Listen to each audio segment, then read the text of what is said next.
Thanks, guys. Good to be here. Great breakfast. Really appreciate Pastor Shane inviting me out here. He gave me a call about, I'd say maybe about a month and a half ago and said, we're doing a breakfast. I was like, I'm all in. I don't miss many meals. So really it's an honor and privilege to be here with you guys. Again, my name's Jonathan Capone. You might know my family. They attend here, my mom and dad. My wife, Vanessa, and we have 4 kids. The last 3 years, we've been serving in the Philippines, serving the underprivileged at King's Garden Children's Home. You guys might be aware of the home because you guys have sent a team there. I would say about 2 years ago, you guys sent a group over to us in the Philippines, and we hosted you guys. I think it was around 20 of you guys. I know the number because it was the exact amount that would fit in one of those little Jeeps that we drove around town with. It was pretty awesome. I had to do that special thing for Pastor Shane because I know he's a Jeep guy. So if you don't know what a jeepney is, it's a converted military Jeep that is like extended to limo size, right? So you got the front driver's seat and they turn it into a bench, and then the back are benches that face each other, and everybody hops in there and you kind of face each other. It's kind of like their public transportation system, so it's pretty cool. It gets you from place to place, and we were able to rent one, and the team got to travel around town in it and travel around town in style, so it's pretty cool. So we did some great and incredible things in the Philippines. We lived there for 3 years. It went by. At times, when you look back on it, it went by really fast. But then when you're kind of trudging through it, it was like slow motion. It felt like sometimes some days would drag on and on and on. But through your guys' partnership and support in our family, and through your prayers, we accomplished some really, really great and incredible things. You guys helped start a construction, I guess it was a construction project that we did where we surrounded the whole property in like a brick wall. Security, right? Kind of secure our compound. I don't know if you guys know much about King's Garden. King's Garden was an orphanage that was started in the mid-90s. We take care of about 50 to 60 kids now. For a while there, we were getting a lot of kids transferred out or adopted, but then COVID kind of really shut things down. So among other things that you guys did with us is, we found a lot of hidden talents come out of your guys' team when you guys were over there. One of the things was Tracy. I didn't know how good of a karaoke singer he was.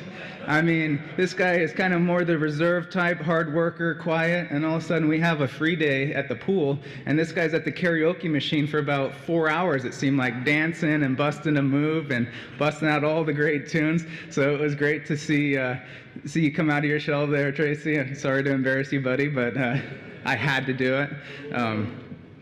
One thing that really disappointed me on the team was Pastor Shane's lack of trying the ethnic cuisine. We had a food challenge day, and I don't know if you're familiar with the Philippines, but they have this thing called a balut egg. Do you guys know what a balut egg is? It's an egg that's pretty much 95% developed into hatching. And they kind of like brine it or pickle it, and then you eat it like a hard-boiled egg. Well, I couldn't pay Pastor Shane enough to try one of those things, and maybe if I can get him there next time, I'll get him to choke one down. But the first one's, it's like eating oysters. The first one's always a little different, Oysters kind of just blow my mind. Like who thought of the first time to slurp one of those, Same thing with the Philippines. It's like, who thought of eating this egg that's like ready to hatch? It must have been by accident, but somebody really liked it. It's kind of their protein shake of the Philippines. They say it like gives them energy, and it's good for their for a lot of stuff. In fact, yeah, we'll just leave it there. And so again, thank you for your investment in our family and into the Philippines. We really enjoyed our time there, and we're looking to see what the next chapter holds. The Philippines is still on lockdown from COVID, so it's still very restricted on movement of people. The kids at King's Garden. So still to this day, so it's over a year now, where people over the age of 60 and under the age of 15 are not allowed out of their house. So to this day, so they're still not accepting foreigners into their country.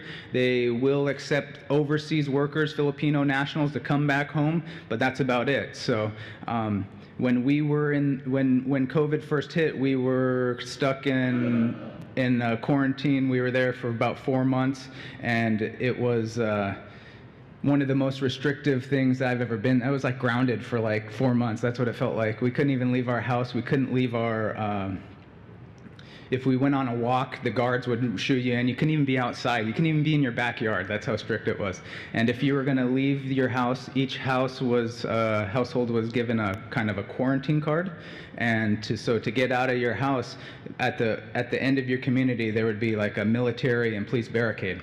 And you have to present this quarantine card, and you have to have like a mask and a face shield on, and kind of show this to them, and then you have to tell them where you're going and what you're going to get. Well, when you restrict people moving, people start to panic, as we see. I was laughing because everybody here was hoarding up the toilet paper. I was watching on Facebook and Instagram, like, toilet paper's flying off the shelves. I'm like, wow, this is incredible. Everything's flying off the shelves in the Philippines, but the toilet paper was still there. It was crazy. I was about ready to stock up on that and send it home, because in Philippines, they don't really use toilet. They have this, in the bathrooms, they have this big garbage can with a ladle, and they just kind of do the kind of a pour clean. And so they were laughing at us, going, they were asking me, what's the thing with the toilet paper? I'm like, not quite sure. I'll find out when I get there. And sure enough, it's like I go to Costco, and it's like a limit 1 per person. I'm just like, this is crazy, but whatever. I mean, now we know. Now we know what to do with all our toilet paper. I guess stock it up and hide it. But so it was pretty restrictive there. My kids in our family, we did really well. It was kind of a shock to see. So we lived in a kind of an area, it's Subic Bay. That's where we lived, and the children's home is about a half hour away from our house, and so we were basically we couldn't travel to the home during the quarantine, so we were kind of like wondering, well, what do we do? We're stuck inside. And then we started finding out that like we lived in a more upscale neighborhood in the Philippines, and so the hospital, we were finding out that people were putting deposits on hospital beds and ventilators. I mean, there was only about a dozen hospital beds in this hospital that was local to us. And then so you're wondering, man, is it time to get out of here? What do we do? And our mission agency actually gave us the green light to go home if we wanted to in March, because there was a small window to go. But I didn't feel like God was telling me to leave. When we answered the call to missions, there was a specific time frame in a contract that we signed. That was June 1st, 2017 to June 1st, 2020. So I felt like, well, those are the dates I said yes to, and I'm going to stick with that. So a lot of missionaries came back here and refuge back here, but a lot of their ministries suffered because they just up and left. And you can't just up and leave. We have 25 employees, we have 50, 60 kids. You can't just shut that down and be like, okay, you guys fend for yourself, well, I'm going to go seek refuge. So we sat down at our dinner table and as a family discussed what we're going to do. And we really came down to the fact that God called us to finish out this term. Whether it's extended, we're going to be okay with having it extended, but we're really going to look at what we're not going to cut it short. And plus, the ministry wasn't in a position for us to just up and leave, because there was nobody really in charge. So by a lot of the mass exodus of the ministries shutting down, people became available, good Filipino people, so I was able to hire a house manager to come take over and come in, and she's watching over the house right now as the day-to-day operations as the home manager. So it's been pretty good to be able to know that's in good and capable hands. So one of the things that really helped build my faith was, nobody saw this pandemic thing showing up at the front door, but God did. And I saw it with my own 2 eyes. The day before, the Philippines, the Philippines they were pretty smart on how they addressed the this whole closing of their country, because they're just like, they're not going to panic anybody, they're just going to pull the rug out from underneath you. So it was no, you know what I mean? It's like, but then when they pull the rug out from underneath you, it's like, oh, surprise, and everybody starts panicking. ATMs are wiped out, you know, there's no money, and there was, I was surprised how quick everything went. And but God wasn't surprised by it. The day before the whole pandemic thing showed up at the Philippines, where they were going to make mass restrictions, and mind you, there was only maybe half a dozen cases in the Philippines before they just pulled the plug on this, you know, on everything. And I had one of the biggest transportation companies in the Philippines come to the home and do like a kind of like a gift giving thing for King's Garden, and they ended up showing up with like a pallet of rice, like 3 or 4 months worth of rice. I'm like, oh my goodness, how, I mean, why do we need this much, you know? It's like, and then they had, you know, laundry detergent, soaps, all sorts of other canned goods, and, you know, fish. I mean, it was like going to Costco for a family of 2. I mean, it was just like, things were just, and then they wrote us a big check and said, you know, we feel like we want to help you guys, and, you know, we don't know what's coming up, but here's what we think you need. And I was like, okay, well, this is more than we actually need, but okay. And then all of a sudden, 2 days later, everything shuts down, and I have to ask my staff to live on site. And we were able to pay our staff for 3 months, and they were able to put food on the table for their families that weren't working, that were, you know, because there's no stimulus packages in the Philippines. There was you know, there was like fend for yourself, everything shutting down, you know, so you can feel the tension brewing in this country because of, you know, the desperation setting in. But King's Garden, God really just gave above and beyond His blessing on it, and and saw us through it, and we even switched completely to homeschool. The kids never missed a day of school because we were on a homeschool program. Their public school was closed. I think it was just getting back into session now online. I mean, they have kind of the worst. Not only do they have the worst traffic in the world in the Philippines, they have the worst internet in the world. I mean, we're trying to get 5G phone service. They're still on like 2G. You know, it's like, it's just crazy. But you know, you just kind of get used to it. As a missionary, you learn to be flexible. You learn to be adaptable. You know, there's no book on how to be a good missionary. You just go there and you just love on people. That's what it's really about. You know, you see the need. You see the need's great, and you kind of get overwhelmed on, you know, oh, I need to do this or I need to do that. But if you kind of just focus on what's in front of you, you see the progression of how you're actually helping this country. Because, you know, my mindset was like, I'm going to go change this and do that and put this system in place. And I soon found out Filipinos run on a different schedule. It's island time, baby. It's like, you know, show up an hour late, show up 2 hours late. It's, you know, there's work to be done tomorrow. Let's not all do it today. So I started to try to having to learn and not to. I had to teach myself not to change a culture, but to become like a culture. So you guys are lucky I showed up on time, because I should be rolling in about 20 minutes. I mean, but it really taught me a lot about how to serve people and how to love people on who they are, and not really change them. I think Paul said, you know, I become, you know, to become like all people, so that some may be saved. So it's not to change them, it's to be like them, to reach them. And that was really our heart as missionaries. You know, most of my Saturday mornings, you guys are lucky to get me here. Usually I'm training in Brazilian Jiu-Jitsu. Now you know, I'm not trying to brag on myself. I'm not like anything special. I'm no black belt or whatever, but this Jiu-Jitsu has opened up many doors for me in the Philippines, which I was surprised. I started training before we went to the Philippines, just a few months before we went.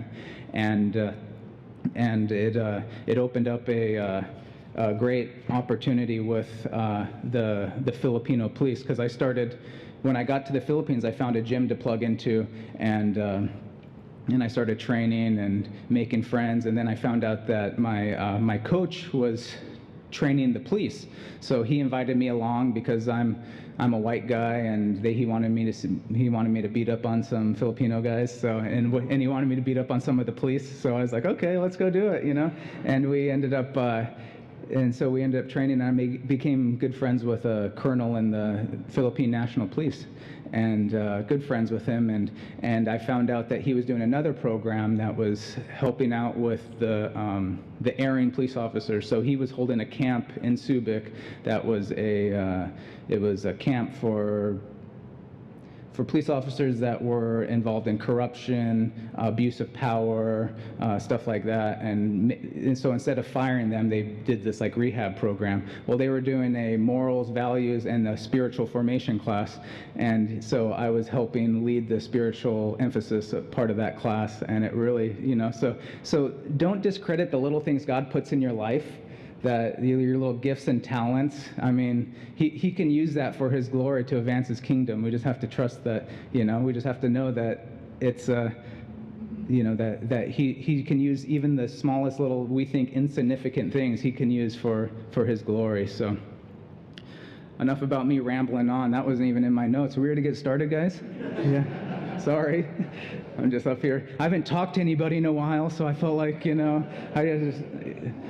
counseling session, so today we're going to be speaking on, like Pastor Andrew said, about faith.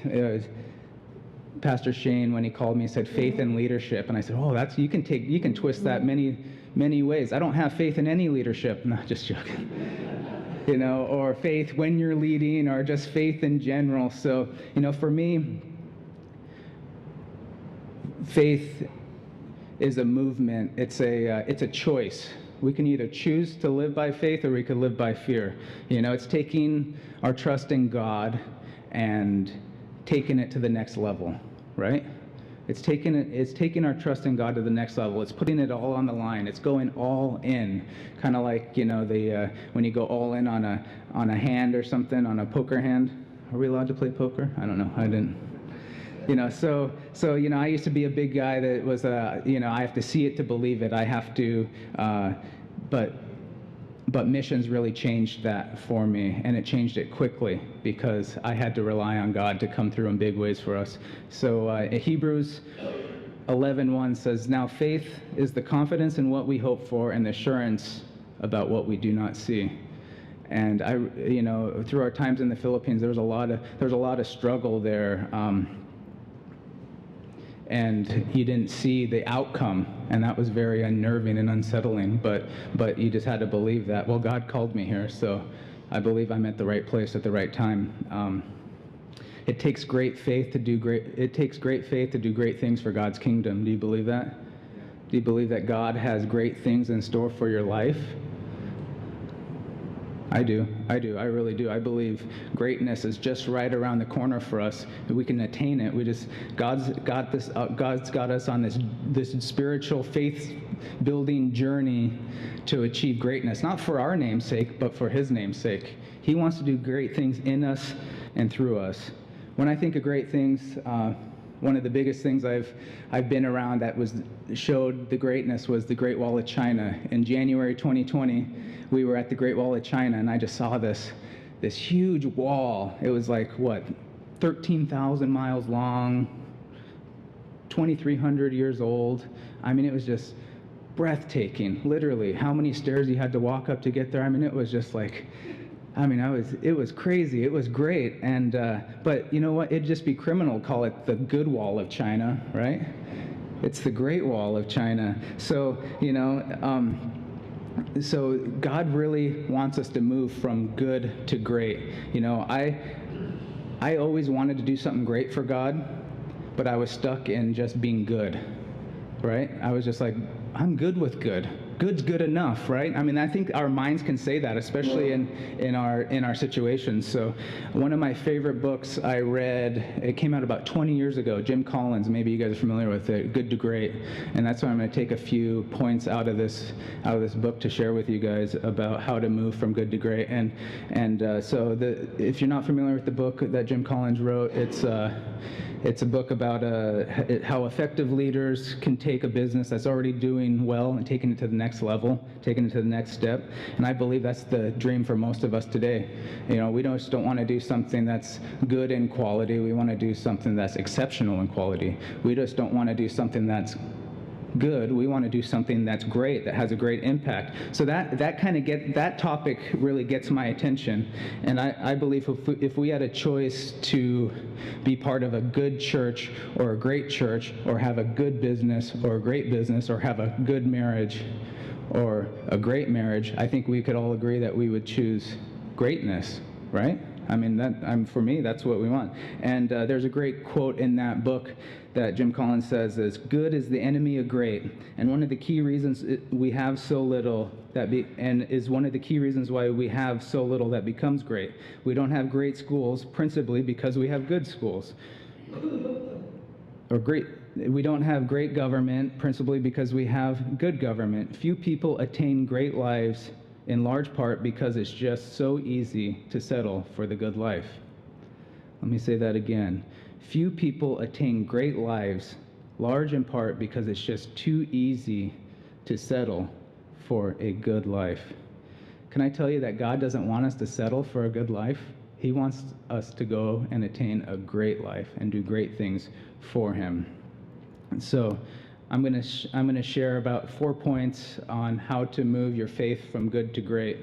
The first point is this: moving from good to great requires me to believe in myself. We have to believe in ourselves. We have to believe that God has called us to something great. We have to believe that God will do something great in our lives. That so many times people get so discouraged on, and maybe you receive just a negative. You hear all the murmurings and the bad talk about you by some coworker or somebody else, or maybe it was your childhood where somebody just talked down on you. And those hurtful words really kind of stick with us, kind of just hang on us, and it kind of holds us back from believing in ourselves that God can use us. For the longest time, I thought I didn't really have anything to offer for God. I mean, He's going to just use somebody else. He'll use you, but not me, because I'm not quite there yet, or I'm just a work in progress. I mean, we can make up millions of excuses. That's what the enemy wants to do in our minds. He wants us to believe that we don't have any tools. He can't use us. Man, if the Lord can use jiu-jitsu for me to speak into police lives about how good God is, don't you think He can use you? I mean, all what He's looking for is a willing servant, a willing heart. Doesn't have to be the most qualified person, doesn't have to be the most, eloquent person. One of the biggest things why I didn't want to be a missionary is because I don't like being up in front of people talking. Now I can't shut up. So, God does these things so that way He can use anything. He even uses our imperfections and our flaws. He really does. And so just believe that, maybe God's stirring something in your heart. That's why I wrote one of those questions. What's one of your goals? I mean, what do you want to do? Like, is there something that God's put on your heart that you're just not quite there yet to kind of go after? I want to encourage you today, go after it. You're not getting any younger. I mean, come on, right? So, and I always remind myself, you kind of need this, I can and I will attitude. And that's what really helped me forge through this. I can do something and I will do something. When one says I can, they are stating that they're capable of performing whatever task is being proposed to them. When one says I will, they intend to do something. If one says I will and I can, they're saying that they are capable and will accomplish whatever it is. They put their mind to it and they do it. And God will do incredible things in your life through you, in not just your life, but other people's lives. That's what I really, really value. What missions has really taught me was, it's not about me. It never was about me. It's about the hurting. It's about the lost. And that's what really fired me up and got me to get out of my chair to go do something crazy. Pack up my family of 6 and sell everything and go to the Philippines to reach people because people need to know that there's hope. You know, we're serving, most of the kids at King's Garden have been told their whole lives that they're worthless, no good, undeserving, unlovable. If you're in the Philippines, you're in an orphanage, you're throwaway. You're just a throwaway. Nobody cares for you. It's a family culture. If your family doesn't even want you, you must be so worthless that... So part of the rebuilding, part of the healing process at King's Garden is telling them that they're worthy, that they're loved, that they're chosen, not forsaken. They are children of God, and God has a big plan for them and has great things in store for them. And we build their faith and watch them. I mean, we have kids that are in the past, that we have, you know, a few that are pastors now that came up through the home. We have girls that came to our home uneducated at, you know, 11 years old. Now they're school teachers. I mean, this is a story of redemption. This is what that home does. It builds the confidence inside people, so that way they believe in themselves. They're moving from good to great. And these kids weren't even good. They were in a horrendous situation when they came to the home, and now God's doing great things in them and through them. And you know, God just requires us. Just a little belief goes a long way in ourselves, and let God do the rest. My second point, I'm probably almost done here. I got a few more minutes. The second point is moving from good to great requires commitment. You know, when things get hard, you want to turn and run. You just do. It's just natural instinct, fight or flight, get out of here. When things start getting tough, when things start pressing in, you want to take off. But when you're committed to Jesus, you can push through those things. You know, part of the faith-building process is going through sacrifice and suffering. Sorry, it just is. It just is. You got to wear those stripes too. You know, God didn't call us to just, you know, come to him and we'll live a blessed life and our bank accounts will top off or there's going to be rainbows and kittens everywhere. No, it got harder for me. And I was living this great life, and I made the crucial mistake of asking God to challenge me. Don't ever challenge God. Jacob tried that and he got wrecked. So, you know, here I am, like, God, you know, well, something was stirring in me. I knew God was up to something in my heart. And I was like, God, why am I so comfortable here? And he said, oh, just wait. I'm gonna refine you. I'm gonna throw you into the fiery den. Just wait. And I was like, oh no, look at me. I'm good. I can go through anything. Well, we get to the Philippines in the first year, I'm challenged, you know, mentally, physically, spiritually. I mean, it was just, I was getting beat. It was like a heavyweight fight. Left hook, right hook. You know, is he down for the count? First year, I wanted to throw in the towel. If my wife wouldn't have hid the luggage, I would have packed us up and went home. That's how serious it was. But then I remember my commitment, the call that God had put on my life, not just my life, but my family's life, and what, you know, and what that means. So, you know, I gave God permission to use me. And he did. I gave him permission to use me, and he found me when I was in my deepest, darkest place of my life, and he gave me a new outlook on life. So I owe it to him to serve him with everything I have, and so my commitment is deep. These days, you know, commitments, you know, we only believe in short-term commitment. Long-term commitment is almost non-existent anymore. It's like, oh, Comcast, I have to sign a 12-month contract with you? You know, everybody gets all, that's long-term? No, long-term is a lifelong commitment to serving God wherever he places you. So moving from good to great requires great commitment. Third point is this: moving from good to great requires us to set huge goals. One of the acronyms that Jim Collins uses in his book, I don't think it's good to great, I think it's built to last, but he's a great author, and I kind of stole this. He calls it a BHAG. You have to set yourself for a BHAG, so big, hairy, audacious goals. Now let me tell you what, I run from anything big and hairy, so you know that's kind of intimidating. But you gotta think audaciously. You gotta challenge yourself.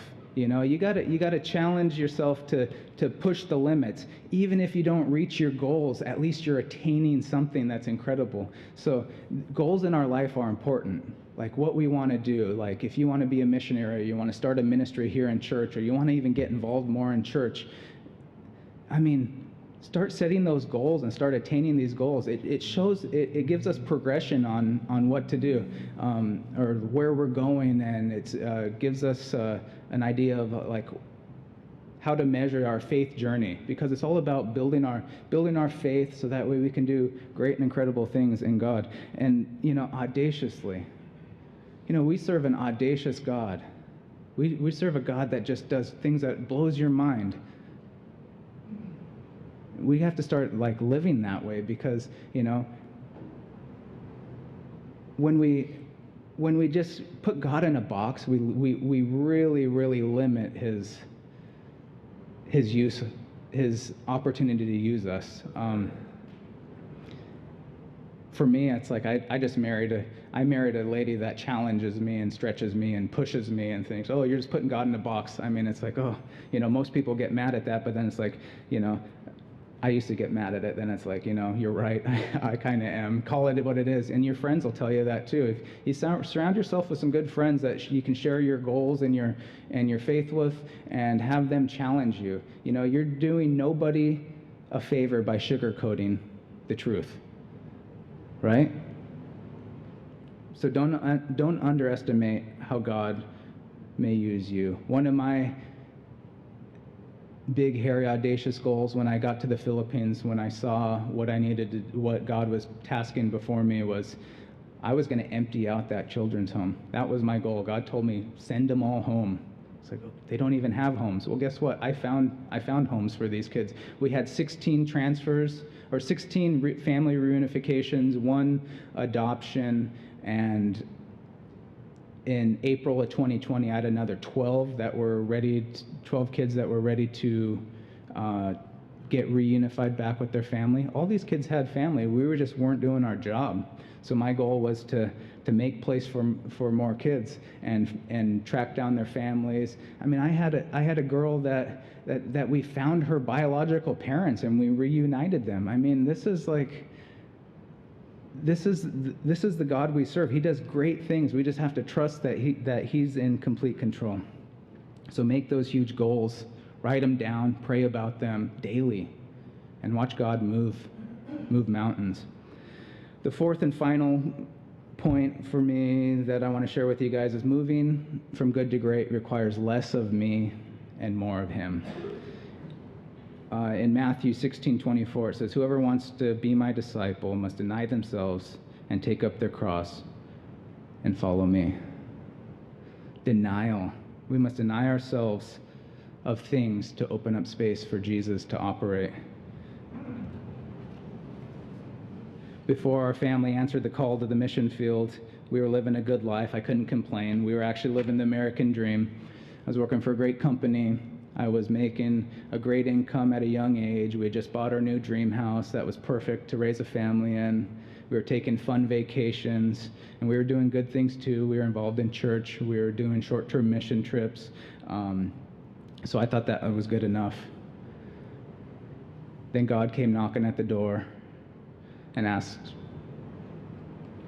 to deny myself of these things, to sacrifice them and come follow him. The house, the job, the paycheck, give up everything, trust him, follow him. And we laid it down.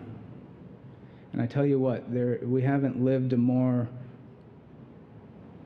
satisfying life these last 3 to 4 years now of being straight, right in the middle of God's will, or where he wants us to be. And, I thought we'd go to the poorhouse. Well, guess what? We're not poor. God has met every one of our needs. I have a different attitude of what I need and what I want now, but God's really found ways to just make me content. I think a lot of us are searching these days for contentment. Maybe we've denied being content because we want more of this and more of that. And I tell you what, have it all. You'll only find commitment in living a life after Christ, and that's what I really found. And then he's going to ask you to sacrifice something for him. Are you willing to give up the things? Are you willing to give up the things for him? I mean, I'm reminded of a story in the New Testament about the rich young ruler that came running up to Jesus. Jesus didn't seek out this guy. This guy came to him. I obey all your commandments. What else should I do to enter the kingdom of God? And he said, give up your things and come follow me. Ouch. What? Say that again? You must not know me. I got this and that, and I got jet skis and Sea-Doos and snowmobiles and cabins. Give it all up. Give it to the poor and follow me. When God called his disciples, they were fishermen. They had just caught their biggest catch of their lifetime in their nets when Jesus called them to the ministry. They pulled these fish on shore, and then the verse that always sticks out to me is they left their nets on the shore. They left it there. They dropped it and followed him. So, maybe there's something in your life that God's asking you to lay down, so that way he can use you more fully. There's a thing about getting emptied. Oh man, when becoming a missionary, God emptied me. But don't worry, when he empties you, he refills you. He refills you with his Holy Spirit. His Spirit is the one that leads you and guides you, that gives you the boldness and the courage to do these things that take great faith, So as we close here today, I want to encourage you. The move from good to great isn't a thing that happens overnight. It's a process. It takes time to develop. But God does have a plan for each one of our lives. You weren't left off the list. You were born to be great for his kingdom. Greatness is in store for you. And maybe you're here today and you're looking for a big move from God. I know I was at that place. Don't tell him you're comfortable. He might send you somewhere. Maybe you're looking for a big move. You need God to show up either in your health, in your finances, in your home. Ask him. He's right there. He's within reach here. So maybe you want to take your faith to the radical limit. Do the impossible. Jump off that cliff and watch God do something incredible in your life or in your family's life. It's not comfortable, but in fact, it's terrifying. But at the edge of unknown is where miracles happen. Not far off, at the edge. Sometimes living on the edge gets you cut, gets you hurt. But you know what? That just is a faith building. That's just faith building right there. So I want to encourage you today. Don't stand off and watch the miracles happen in other people's life. Get up to the edge where God is. Watch these miracles happen. I appreciate you guys and how you guys have been a huge support to my family and us in missions. Pastor Shane has been a good friend of mine. I admire him a lot. It was crazy when he was on the trip with us. He brought his young kids. That's what we were doing. I was like, uh-oh, you're going to be in trouble there. He's like, oh no, I got a good gig, and I'm having. It's like, yeah, right. Watch. Your kids are gonna be missionaries, or when you start exposing yourself to missions. My biggest thing, why I loved bringing folks like you guys out to the mission field to visit us, because you guys are missionaries too, but I wanted to set that fire in you guys, that desire, that burden to reach people, so that way you would come back, not to just stay there in the Philippines, to come back to Lake Stevens or Snohomish or Arlington or wherever you call home, and look at mission and look at your communities with this missional lens of there's people here hurting that need to hear the gospel. And I appreciate you guys coming out there. I look forward to another trip. I don't know what our next chapter looks like here. We're kind of in limbo as far as where God wants us to be. We're just seeking him, walking by faith, knowing that he's not done with us. I didn't get used up, even though I came back spent, came back tired. But you know what? We're believing that God's using this season to refuel us, to send us out again somewhere, either overseas, back to the Philippines, back to Lake Stevens or Monroe, wherever it is. We know that I have faith that God's going to use us in incredible ways. So thank you so much for coming today to the breakfast, and If you want to chat with me, I'll be back there. Yeah, thank you guys.